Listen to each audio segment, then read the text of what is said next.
pemirsa Tegar TV dimanapun Anda berada, kita lanjutkan dialog spesial kita bersama Ketua DPW LDII Lampung, Bapak Dr. Haji M. Aditya M. Biomed, didampingi oleh Sekretaris LDII DPW Lampung, Dr. Andes Haji Heri Sensustadi.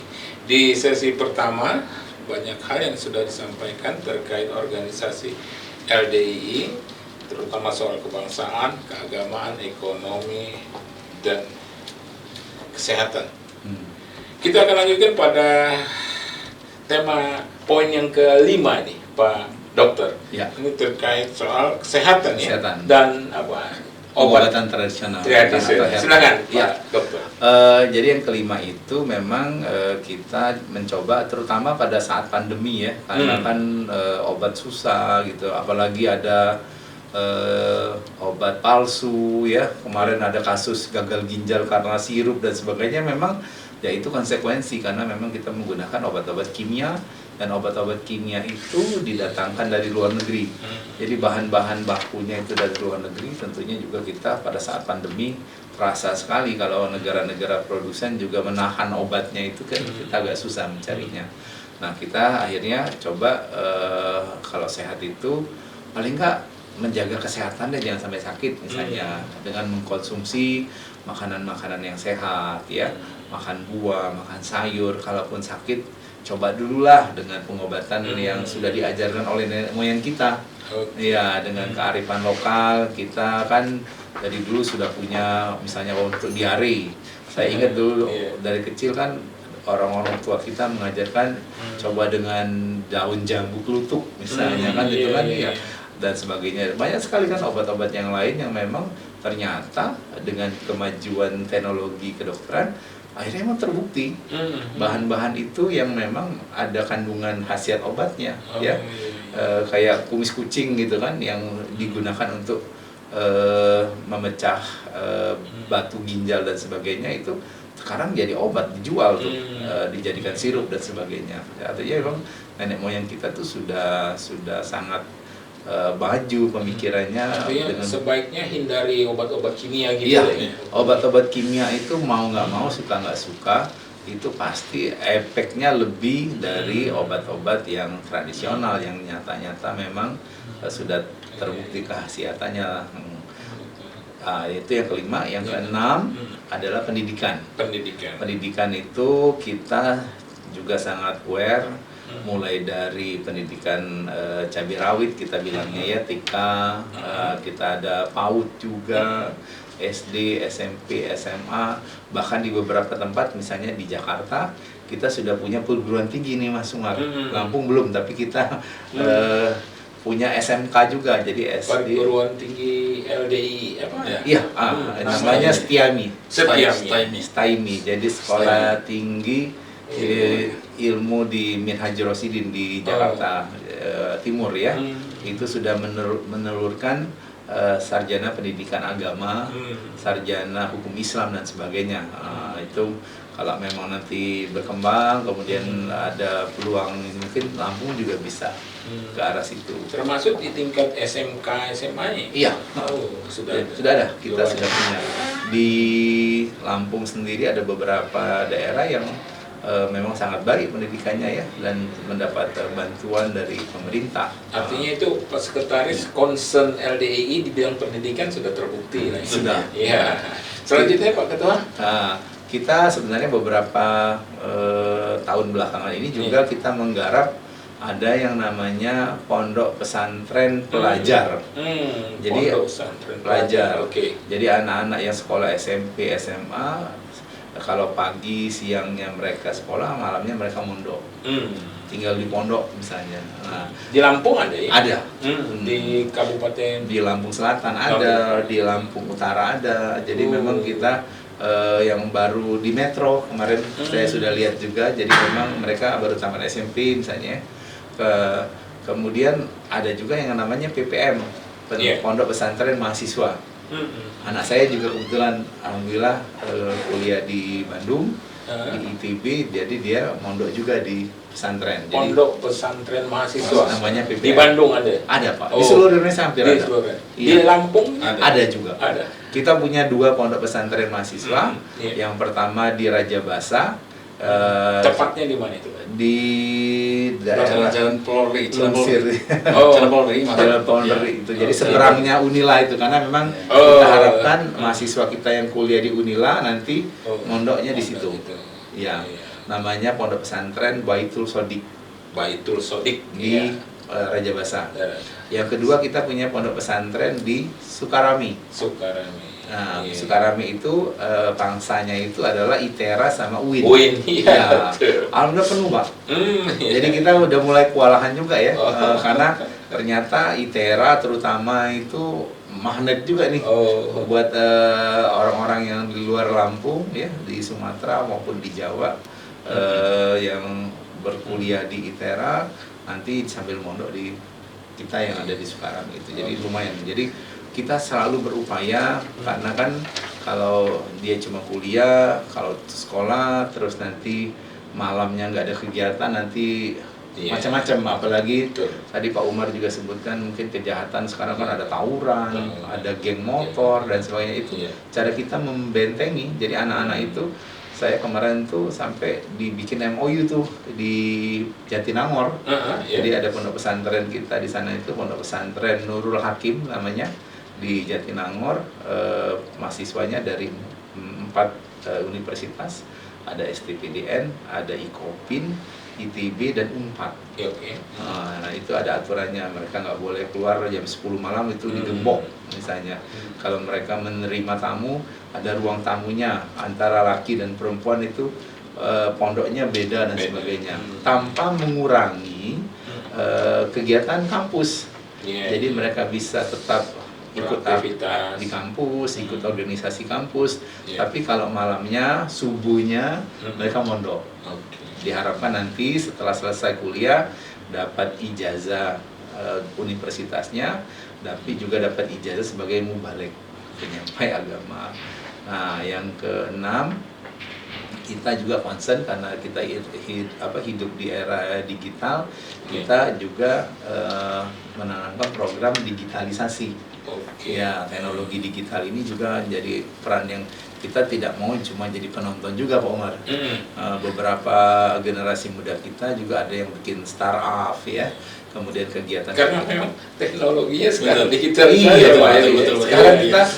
makan aja kita perlu handphone. Iya. Jadi, kalau Betul. dulu kan nggak kebayang misalnya orang itu yang penting punya handphone, mau makan, mau minum, mau kegiatan apa ya sudah ada di tangan. Oke. Nah itu kan peluang ya. Nah yang terakhir, yang ke-8 itu adalah energi baru dan terbarukan. Nah memang ini kita bikin ke-8 karena memang ini nggak gampang, programnya juga lumayan besar dananya, tapi kita juga sudah mulai Pak Umar. Di pondok kita yang ada di Kediri namanya Pondok Wali Barokah itu, atapnya itu kita kasih panel sel. Jadi untuk PLTS, Matahari. pembangkit listrik tenaga surya. Tenaga surya. Iya. Oke. Jadi kalau tempat lain itu kita kita tergantung sama PLN. Iya. Di pondok kita di Wali Barokah itu PLN-nya yang beli listrik sama kita, Pak. Oh iya, Iya. dengan tenaga surya tadi. Iya, Pak? betul. Oh Pak. iya iya. Saya kebetulan sudah pernah ke sana. Oh, Memang iya. dia jadi atap yang rasanya kita kaget juga ya, atap pondok itu dikasih panel. Kita Iya, kebetulan ada ahlinya. Hmm. Ahlinya kita sudah pernah didatengin kalau di pondok kita di Serbajadi Natar itu sebenarnya mereka tertarik juga, tapi uangnya Pak ya. Panelnya luar biasa tuh biayanya ya. Mungkin kalau nanti makin berkembang panelnya mungkin makin murah kan kita matahari Iya. kita Menyerap energi dari- sepanjang tahun kita Oke. punya matahari, bukan kayak di tempat lainnya. Ada juga ahli kita itu yang menggunakan mikrohidro namanya. Jadi aliran sungai Pak. Aliran sungai itu kita punya perkebunan teh jamus namanya. Iya. Di Jawa Timur itu digunakan untuk sumber listrik. Hmm. Jadi mungkin memang tidak sampai seperti PLTA yang besar, tapi ini turbonya itu yang memang kecil Pak. Tenaga air itu. Iya, tapi dan tapi kita nggak perlu juga sampai kayak air terjun gitu ya. Jadi airnya sungai yang mengalir aja sudah bisa. Jadi memang itu Pak, jadi 8 itu memang setiap provinsi diharapkan nggak semua ya 8 itu, tapi misalnya kayak kebangsaan itu wajib lah semua bisa. Alhamdulillah di Lampung itu dakwah kita juga banyak sumber dayanya, pendidikan kita punya sekolah gitu ya. Ekonomi syariah kita sudah bikin MOU dengan Bank Syariah Indonesia gitu. Nah tapi yang tadi yang kebersihan mungkin Pak Heri yang khusus yang menjelaskan. Oke, menarik itu Pak Ketua. Pak Sekretaris, Pak Haji Heri Sensus tadi, ini tadi disampaikan sama Pak Ketua soal kegiatan-kegiatan terkait, apalagi terkait menyambut 17 Agustus ini, baik kebersihan, ini gimana jelasnya ini Pak Sekretaris? Ya, terima kasih Pak Tumbang. Jadi apa tadi katakan Pak Ketua tadi, ada instruksi DPP, instruksi nomor 8 tanggal 27 Juni 2003, ada 2 agenda pokok. Oke. Yang pertama adalah kegiatan bersih-bersih, kebersihan. Kemudian yang kedua adalah upacara HUT RI. Jadi ini kebersihan tadi dengan temanya itu adalah kerja bersama bakti untuk negeri. Kerja bersama bakti untuk negeri. Okay. Kemudian ditambah penguatan temanya itu satukan jiwa untuk Indonesia maju. Itu satukan ya. jiwa untuk Indonesia. Sehingga pada tanggal 4 itu kita 4 Agustus kemarin, ya. karena itu gerakan nasional kebersihan. LDI nasional. Iya. Ya. Betul. 4 Agustus. Jadi tadi sudah disinggung oleh Pak Ketua. Iya. Pertama ada kebersihan lingkungan. Kebersihan lingkungan. Ada masjid, ada musola. Masjid meliputi tempat wudhu, kamar mandi dan sebagainya. Kemudian lingkungan sekitarnya. Iya. Termasuk jalan-jalan yang malah dilalui oleh kita juga. Maka termasuk tadi di tempat kita itu kita seremonalkan, kebetulan yang buka Pak Camat. Tempat kita itu di mana? Tanjung Senang, Tanjung Senang. Iya, oke. Itu contoh Tanjung Senang, Pak Camat Tanjung Senang berarti. Pak Heri contoh membuka dan diikuti oleh Ospika dan Pak Lurah, Pak Lurah, Babin Besar, Babin Kaptimas juga ikut.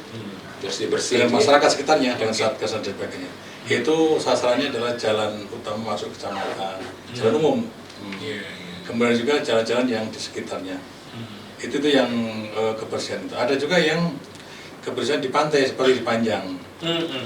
Pantai. Dan waktu itu kan ada beberapa kegiatan terjadi pantai kotor dan sebagainya. Oke, betul. Kita juga kerjasama dengan Polda. Kerjasama dengan Puspika setempat, gerakan bersih-bersih pantai. Itu LDI juga di Lampung ya? Ada di tingkat kecamatan. Jadi kan semuanya kita gerakan semua itu Pak. Pokoknya kebersihan menjadi pencanangan secara nasionalnya. Hingga ada yang pantai dan sebagainya. Jadi macam-macam. Ada juga tempat fasilitas umum, termasuk lapangan sepak bola ada sekitarnya. Tadi kayak baru ini. Jadi memang terus kemudian ada yang di pemakaman umum bersih-bersih dan ada yang bersihkan itu Pak. Jadi banyak memang kebersihan ini bukan hanya untuk kita sendiri, bukan untuk kita sendiri, tapi untuk masyarakat juga, sehingga dirasakan oleh masyarakat keberanian kita. Dan itu bukan hanya kita berbarengan dengan masyarakat sekitarnya, dengan tokoh masyarakat, dengan aparat pemerintah dan satgas-satgas yang ada di situ. Jadi kita itu Pak. Jadi betul-betul kegiatan yang pertama itu seperti itu. Kemudian ada lagi tadi disinggung oleh ketahanan pangan dan lingkungan hidup Pak. Kita juga sedang menggerakkan tentang Proklim Pak. Proklim. Program Kampung Iklim. Oke. Program itu kaitan dengan kondisi saat ini tentang sampah. Ada beberapa jenis rupanya.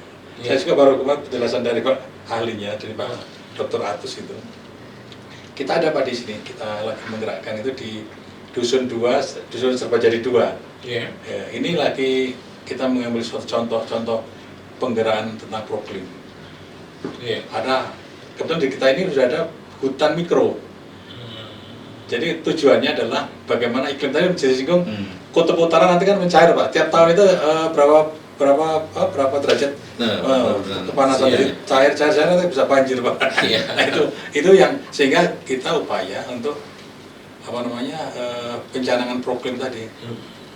Ini ada pencanangan, katanya kalau kemarin saya dengar 10 dinas yang punya kegiatan itu, tapi kita ikut andil bersama kemarin dan proklim. Iya, iya Pak Heri, Iya. sensus tadi dan Pak Ketua. Siap. Kita akan lanjutkan soal siap. kegiatan LDI di menyambut HUT RI yang Siap. ke-78. Ya pemirsa Tegar TV dimanapun Anda berada, dialog spesial kita seperti saya sampaikan tadi bersama Ketua LDI DPW Lampung Bapak Dr. Haji M. Aditya M. Biomed, didampingi oleh Sekretaris DPW LDI Lampung Dr. Andes Haji Heri Sensus tadi. Akan kita lanjutkan pada sesi berikutnya. Jangan kemana-mana pemirsa, tetap di Tegar TV.